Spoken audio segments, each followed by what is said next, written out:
Қайырлы күн, достар. Бүгін дайындайтын біздің рулетіміз, бұл рыбный рулетіміз.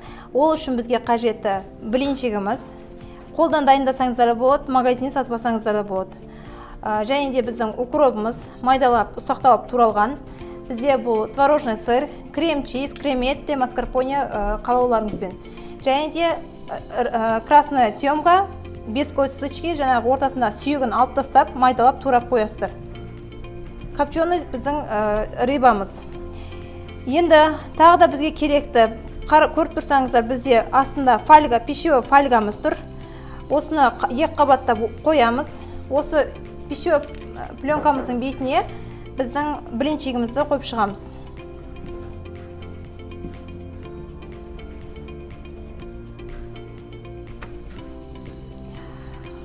Блинчигімізді қойған кезде мына қызыл бетін астына қоямыз, оралған кезде сырты әдемі болып тұратын болады.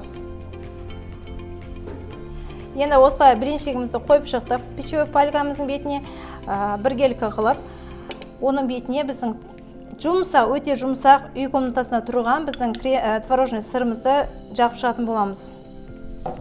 Ол үшін бізге қасық немесе қолмен де жайып шықсаңыздар болады. Холодильниктен алып істеуге болмайды, себебі мұздай қатты болып тұрған кезде сіздердің блинчиктеріңізді жыртып жібереді.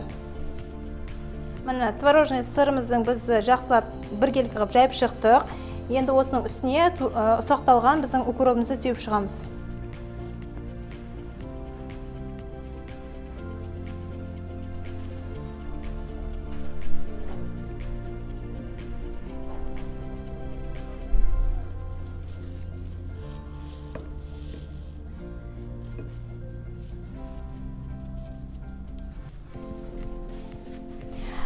Енді осы біздің укропымызды жайып шықтық. Енді кезекте біздің туралған съемкамызды қойып шығамыз ортасына.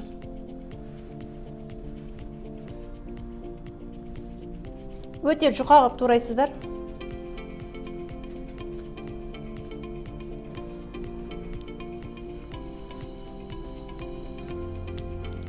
Осылайша 3 қатар қылып қойып шығамыз.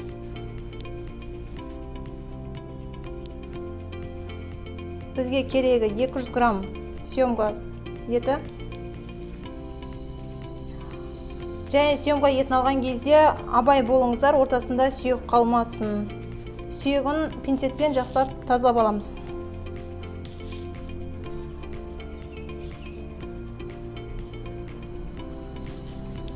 Жұқа болған жерлерге тағы да қойып шығамыз.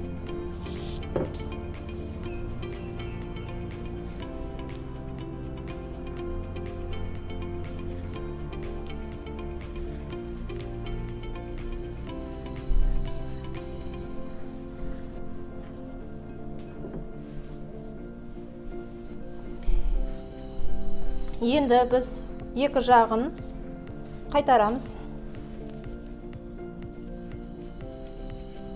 Бұл рулетте бізде піспейді.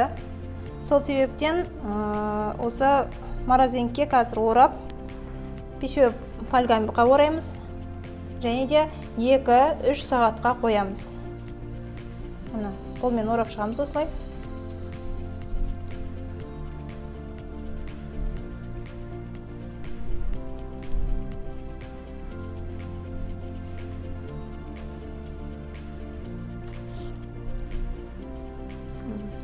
Осылайша біз орадық.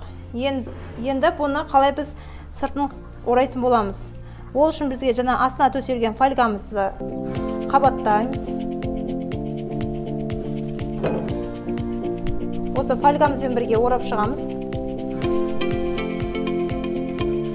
Екі басынан ұстаймыз. Және де біз оқтау ретінде осылай айналдыратын боламыз. Өзінің формасын ұстау үшін. Колбаса сияқты формасы осылай шығады. Екі басын байлап шығамыз.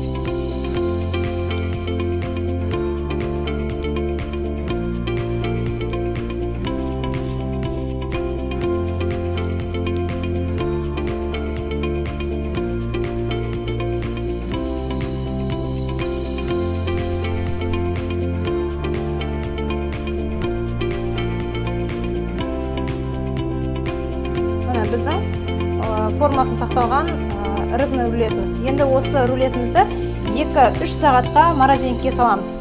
Міне қыздар, біздің рыбный рулетіміз мұздатқышта тұрып, өзінің қалпын ұстап, жақсы мұздап тұрды. Енді сыртындағысын шешіп, қазір турайтын боламыз.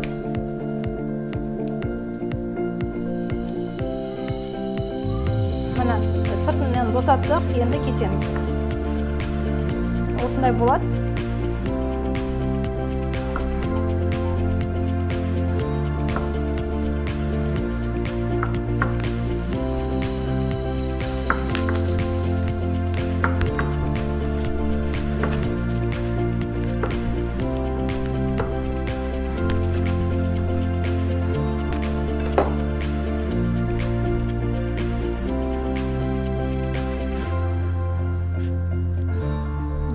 Біздің рулетіміз дайын.